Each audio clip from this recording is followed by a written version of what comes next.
Cintai dan banggakan, saya bersama Menteri Perumahan dan Kawasan Permukiman, Bapak Marwara Sirait, Menteri Pekerjaan Umum, Bapak Dodi Hanggodo, dan Kepala Otorita IKN, Bapak Basuki, baru saja menjalankan sebuah rapat terbatas bersama Bapak Presiden Prabowo Subianto. Hadir pula Mensesnek dan Seskap yang tadi kita membicarakan tentang berbagai proyek infrastruktur di Indonesia, khususnya terkait dengan pembangunan atau kelanjutan pembangunan di IKN. Nanti akan saya berikan kesempatan tentunya kepada Kepala OIKN untuk menjelaskan secara lebih rinci, kemudian juga tentu kepada Pak Menteri yang tadi juga telah membahas berbagai kebijakan yang pro-rakyat dalam pembangunan perumahan. Kementerian PU juga tentunya menjadi bagian penting dari kelanjutan pembangunan IKN. Perlu diketahui bahwa sesuai arahan dari Bapak Presiden Prabowo Subianto, pembangunan IKN ini akan kita lanjutkan, tentu mengikuti timeline dan tahapan-tahapan yang telah ditetapkan sebelumnya. Sebagai penjelasan kepada masyarakat luas, tahap pertama yaitu tahun 2022 hingga 2024 juga telah menghadirkan berbagai progres, ada berbagai infrastruktur yang juga telah selesai 100%, tetapi ada juga yang masih ongoing, masih berlanjut. Dan memang kita fokus pada pembangunan kawasan inti pusat pemerintahan. Di sini nanti kita berharap di tahap kedua, 2025 hingga 2029, dan tadi Bapak Presiden Prabowo Subianto sudah menyampaikan dan menegaskan bahwa sudah di-approve anggaran untuk kelanjutan pembangunan IKN itu 48,8 triliun rupiah untuk 5 tahun ke depan. Tentu sekali lagi nanti akan dibagi dalam tahapan-tahapan yang harus dikawal dengan ketat. Yang jelas, anggaran tersebut dipersiapkan, dialokasikan agar kami, khususnya OIKN, bisa menyelesaikan proyek pembangunan fasilitas atau gedung-gedung yang digunakan untuk parlemen, untuk legislatif, dan juga untuk yudikatif. Tentu dari rancang awal yang sudah dimiliki, kita akan lakukan review kembali, ada penyesuaian di sana-sini secara teknis, dan pada saatnya nanti kita sudah bisa melanjutkan pembangunan dan mudah-mudahan bisa mencapai sasaran dan target yang telah ditetapkan. Nanti setelah ini Pak Basuki bisa menjelaskan, tentunya ada yang bersumber dari APBN, ada juga yang bersumber non-APBN. Inilah hadirnya kebersamaan, kerjasama yang baik antara pemerintah dengan badan usaha. Kita juga mengharapkan dunia swasta, pihak swasta ini bisa berkontribusi secara positif dan tentunya terintegrasi dengan baik. Tugas kami, tugas saya sebagai Menko di bidang infrastruktur dan pembangunan kewilayahan, ingin meyakinkan agar segala sesuatunya terintegrasi dengan baik. Kami juga tadi membahas beberapa proyek lainnya yang juga sangat penting, diantaranya bagaimana kita harus semakin serius untuk memikirkan keselamatan dan juga masa depan masyarakat kita yang berada, yang tinggal di pesisir utara Jawa, tapi fokus pada pesisir utara Jakarta. Kita tahu ancaman terhadap saudara-saudara kita dari terjadinya land subsidence, banjir rob, dan lain sebagainya. Ini perlu kita antisipasi dan mitigasi secara serius dan langkah-langkah pembangunan infrastruktur seperti tanggul, pantai, dan juga pada saatnya karena memang sangat diperlukan pembangunan tanggul raksasa juga ini diharapkan menjadi prioritas. Inilah beberapa penyampaian utama dari Bapak Presiden Prabowo Subianto. Selebihnya pembangunan infrastruktur lain akan dilakukan secara bersamaan, tentu ada prioritas-prioritas baik untuk mendukung swasembada pangan, swasembada energi dan air, termasuk juga melanjutkan pembangunan konektivitas di seluruh wilayah Indonesia. Demikian penjelasan dari saya. Setelah ini saya persilakan terlebih dahulu kepada Bapak Basuki untuk menjelaskan terkait dengan progres saat ini terkait dengan OIKN. Terima kasih. Terima kasih Bapak Menko. Assalamualaikum warahmatullahi wabarakatuh. Seperti yang disampaikan oleh Bapak Menko, tadi kami melaporkan tentang progres tahap awal yang meliputi pembangunan infrastruktur prasarana untuk bisa dimanfaatkan oleh ASN dan masyarakat lainnya 2025 sampai 2028 tadi. Jadi kami melaporkan pada saat tahap awal 2022 sampai 2024 APBN telah menginvestasikan 89 triliun untuk jalan tol, 47 tower hunian, air minum, sanitasi, embung, kolam retensi, perkantoran, kemudian kantor sekretariat, dan sarana peribadatan seperti masjid dan basilika dan gereja yang kesemuanya dikerjakan oleh Kementerian PU sebelumnya. Kami hanya melaporkan progresnya. Di samping itu ada juga investasi swasta yang sudah di groundbreaking sampai September yang lalu sebesar 58,41 triliun. Ini progresnya sekarang ada beberapa yang sudah jalan, ada yang sudah selesai, ada yang sedang dalam persiapan desain. Kemudian yang tahap kedua, ini yang paling penting, beliau mempunyai target bahwa pada tahun 2028 sudah ditargetkan menjadi ibu kota politik. Okay? Sehingga kami ditugasi untuk menyelesaikan ekosistem yudikatif, jadi kantor-kantor dan huniannya, juga ekosistem legislatif, jadi kantor-kantor dan huniannya. Untuk yudikatif dan legislatif, dulu sudah pernah ada desain dari Kementerian PUPR, basic desainnya, beliau minta direview lagi. Kemudian kami nanti dengan Kementerian PU, bersama IKN akan membentuk tim desain yang nanti bisa diarahkan oleh Bapak Presiden tentang kedepannya. Untuk itu, dalam menyelesaikan menyelesaikan program dari 25 sampai 2025 sampai 2029 dibutuhkan APBN 48,8 triliun. Okay? Untuk tadi pertama untuk menyelesaikan kompleks legislatif, yudikatif dan ekosistem pendukungnya serta membuka akses menuju IKN kawasan WP2 karena kita tadi kan WP1 ini ke WP2.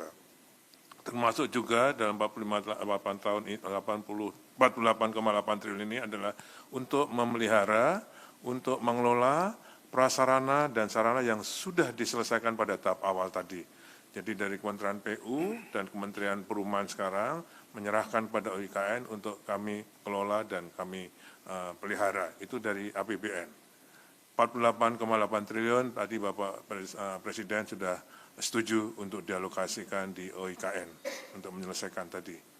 Di samping itu ada juga program kami dengan kegiatan atau program yang dibiayai melalui KPBU, kerjasama pemerintah dan badan usaha, sebesar 60,93 triliun yang sudah kami proses sampai dengan feasibility study-nya, yaitu untuk 97 tower apartemen dan 129 rumah tapak lagi.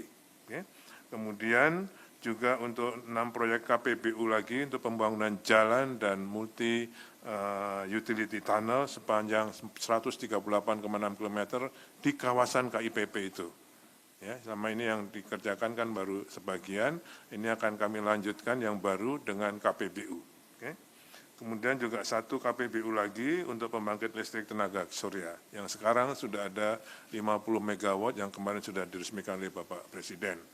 Kemudian juga kami laporkan groundbreaking yang ke-9, ini kami mohon tadi kami laporkan pada Bapak Presiden untuk kegiatan pembangunan hotel, hunian, retail, dan perkantoran sebesar 6,49 triliun Dari tadi ada swasta murni, investasi murni, direct investment, KPBU, APBN. Inilah kerjasama yang disampaikan oleh Pak Menko tadi. Selain itu, Bapak Ibu sekalian, kami juga mendapat masukan dari Pak Menteri Perumahan untuk bisa mengoptimalkan swasta yang sudah melakukan groundbreaking tadi, ya, baik dari 1 sampai 8 maupun nanti yang ke-9 agar juga tidak hanya sekedar groundbreaking, tapi ditindaklanjuti dengan kegiatan pembangunannya. Tadi targetnya tadi bahwa tahun 2028 agar bisa ditetapkan IKN ini sebagai ibu kota politik Republik Indonesia. Saya kira itu. Terima kasih. Assalamualaikum warahmatullahi wabarakatuh.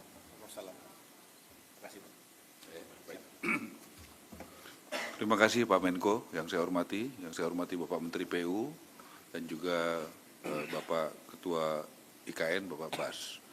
Yang pertama kami melaporkan bahwa kami Kementerian Perumahan sudah menyelesaikan 27 tower di IKN dan siap untuk diresmikan. Karena tadi Bapak Presiden mengatakan beliau senangnya datang untuk meresmikan, bukan untuk groundbreaking. Yang kedua, di IKN sudah juga kami selesaikan rumah jabatan menteri, dan itu juga siap untuk diresmikan. Nah, kemudian yang ketiga, kami juga melaporkan bahwa akhir Januari ini 3 tower di Kemayoran sudah siap untuk diresmikan. Di Kemayoran, ya, yang Pademangan. Kemudian Wisma Atlet, ya, di Kemayoran. Yang keempat, 7 tower siap diresmikan bulan April. Tadi saya menyampaikan usulan bisa Bapak Presiden meresmikan langsung akhir April itu 10 tower. Tadi juga diberikan arahan Bapak Presiden kepada masyarakat berpenghasilan rendah juga diberikan itu uang sewa yang paling murah. Kemudian baru kepada ASN, di atasnya baru yang komersial. Jadi jelas kebijakannya diminta untuk pro rakyat, yang paling murah itu kepada masyarakat berpenghasilan rendah, yang angka yang paling murah, kemudian di atasnya adalah buat ASN, dan yang paling tinggi, yang paling mahal itu adalah buat yang komersial. Tadi yang pertama tadi soal IKN, yang kedua soal Kemayoran. Kemudian juga tadi saya sampaikan laporan dan sudah disetujui oleh beliau, kami akan membuat PSN program, ya, strategis nasional, bukan proyek, khusus buat MBR, masyarakat berpenghasilan rendah, ya, bekerja sama nanti di bawah koordinasi Bapak Menko, Pak AY, ya, dengan Menteri ATR di beberapa puluh titik tempat di Indonesia ini. Tujuannya apa? Supaya ada perizinannya bisa dipercepat dan pemerataan pembangunan. Bagaimana tanah-tanah negara bisa dimanfaatkan. Kemudian yang keempat, juga tadi begitu banyak investor yang datang. Nah, tadi Bapak Presiden mengatakan akan datang lagi dari sudah Qatar minggu lalu, dari Uni Emirat Arab, dan juga beberapa negara lain, karena kepercayaan publik kepada Bapak Presiden Prabowo itu tinggi. Kita bisa lihat dari berbagai data survei yang sudah dirilis secara nasional. Nah, jadi diminta kami untuk siap, untuk nanti akan dibuat tim berkoordinasi dengan yang selama ini membantu kami, yaitu Satgas Perumahan, dipimpin ketuanya Pak Hasim, karena selama ini Pak Hasim yang membantu untuk akses kepada investor dan itu sangat produktif dan efektif. Nanti penyiapan lahan itu ada dari Kementerian ATR, kemudian penyiapan lahan juga ada dari Kementerian Keuangan, itu khususnya Dirjen Kekayaan Negara, tanah-tanah yang ex-BLBI, tanah-tanah yang disita dari koruptor dari kejaksaan, bagaimana itu nanti akan sebagian untuk diperlihatkan kepada investor, calon investor kita. Kemudian sesudah tadi dari Departemen Keuangan, juga dari BUMN yang terakhir, ada 3 kami sudah minta kepada Pak Erik. Yang pertama dari Kementerian, dari BUMN Kereta Api, yang kedua BUMN PTP, ya, perkebunan, dan yang ketiga adalah Perumnas.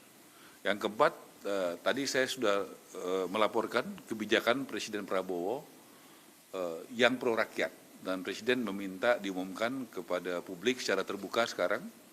Yang pertama, sesuai arahan Bapak Presiden Prabowo, kami Kementerian Perumahan diminta membuat kebijakan-kebijakan yang konkret yang bisa dirasakan oleh rakyat kecil.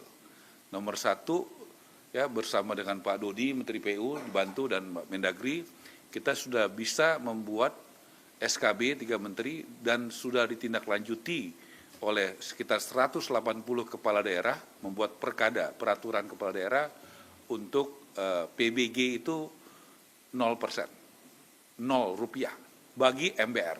PBG itu dulu namanya sertifikat IMB. IMB itu izin mendirikan bangunan, sekarang adalah persetujuan bangunan dan gedung. Nah, selama ini waktunya 45 hari kalau ngurus itu. Nah, kita rubah menjadi 10 hari. Dan saya sudah laporkan tadi, contoh kita sudah meninjau pertama di Kota Tangerang, kedua di Sumedang, ketiga di Jakarta kemarin. Harusnya saya hari ini di Subang, tapi karena kami dipanggil Presiden, jadi saya tidak bisa ikut ke Subang. Yang datang ke Subang adalah Bapak Mendagri. Nah, kemarin di Jakarta itu bisa sekitar 17 menit. Ya, di Sumedang sekitar 1 jam, Tangerang juga 1 jam. Jadi luar biasa. Kita bisa menjalankan itu, menurut saya reformasi birokrasi yang luar biasa. Membuat yang lambat jadi cepat. Buktinya apa? Yang biasanya kadang-kadang bisa 2-3 bulan, 4 bulan, ternyata bisa menjadi 17 jam, 17 menit di Jakarta. Di Tangerang bisa sekitar 59 menit. Di Sumedang juga sekitar 1 jam.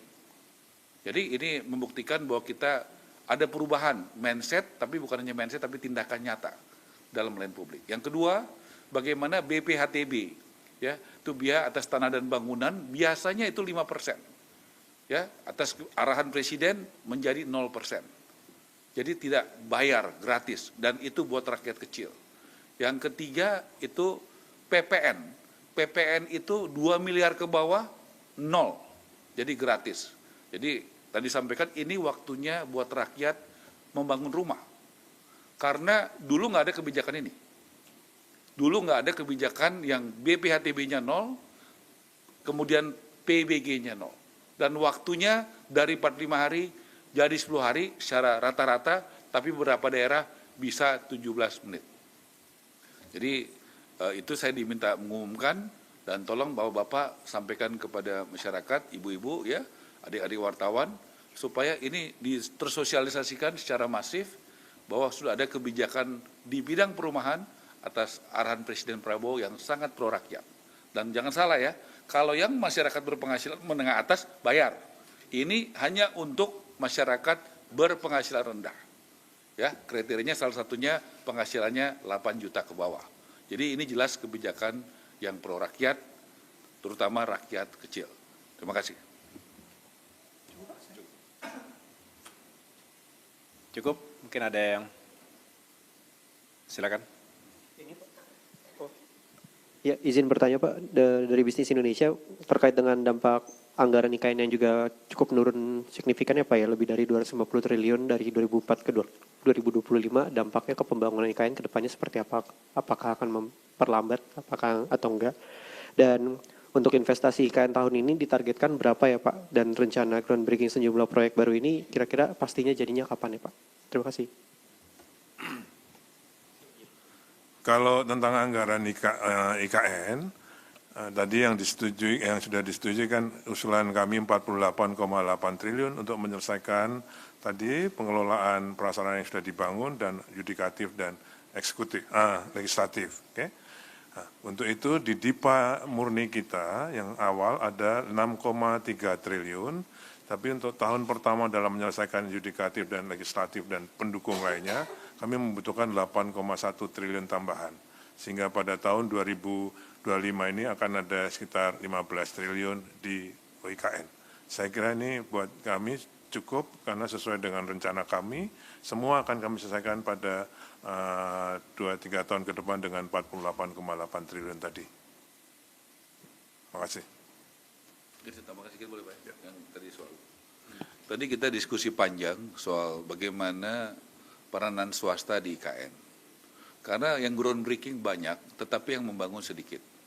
Tadi saya sudah diskusikan, Pak Bas juga setuju, di review yang sudah groundbreaking, pengusaha yang memang sudah groundbreaking tapi memang mungkin tidak jadi membangun atau tidak cepat membangun, supaya itu bisa ditanya baik-baik apakah mau lanjut atau tidak. Nanti diberikan kepada, begitu Pak Bas ya, kepada yang memang serius mau membangun. Sehingga kesempatan itu juga jadi produktif waktunya gitu. Jadi tidak usah menunggu misalnya diberi kesempatan 1,5 tahun, tapi ditanya saja satu-satu di review supaya ada suatu gerak cepat sesuai arahan Presiden Prabowo, supaya langkah-langkahnya juga swasta itu diutamakan untuk bisa melakukan investasi di IKN, terutama bagi yang serius. Saya rasa itu harus dikasih deadline-nya, waktunya kapan. Kalau nggak ada, ya sudah, berarti diberikan kesempatan kepada yang lain. Kalau tidak digituin, nanti jadinya lama. Sementara arahan Presiden Prabowo harus ada waktu yang deadline-nya. Saya rasa itu. Silakan. Ya Pak, saya dari Fatima dari TV One, ada beberapa pertanyaan. Yang pertama mungkin tadi penegasan mengenai ibu kota politik ini maksudnya seperti apa. Kemudian tadi pada saat rapat dengan Presiden, apakah ada pembahasan kapan Presiden akan mulai berkantor di IKN. Kemudian yang terakhir ini mengenai skema investor asing begitu Pak. Ini seperti apa sih sistemnya, apakah ada tim khusus yang bertugas mencari investor asing tersebut, memaparkan mengenai IKN atau seperti apa? Sebenarnya kendalanya apa sih Pak untuk investor asing ini untuk berinvestasi di IKN itu sendiri? Terima kasih. Iya, ibu kota politik. Artinya kalau saat ini kita masih fokus menuntaskan pembangunan berbagai fasilitas untuk pemerintahan eksekutif, tentu belum lengkap karena syarat pemerintahan itu harus hadir pula lembaga legislatif. Kita berbicara DPR RI, DPD RI, tentu juga MPR RI. Sedangkan untuk lembaga yudikatif juga bukan hanya simbol, tetapi memang itulah kelengkapan utuh dari pemerintahan di sebuah negara yang demokratis. Oleh karena itu harapan Bapak Presiden adalah ya fokus dulu di sana, sehingga dengan demikian kalau semua sudah berdiri, ketiga fungsi tadi, maka sebetulnya kita sudah bisa menjalankan tugas-tugas, kegiatan-kegiatan politik, baik yang sifatnya harian maupun strategis.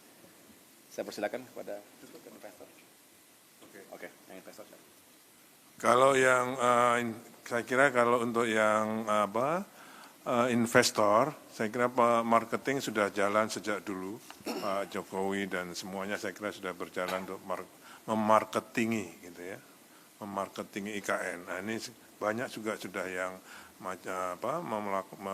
menyampaikan LOI-nya.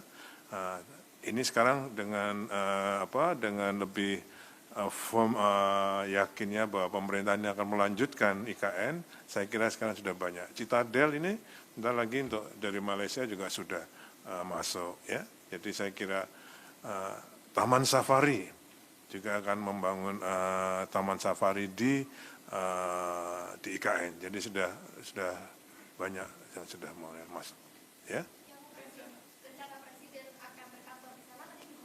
Beliau menyampaikan kalau sudah semua lengkap, eksekutif, yudikatif, yang legislatif, beliau pasti akan pindah ke sana. Sudah siap, oke?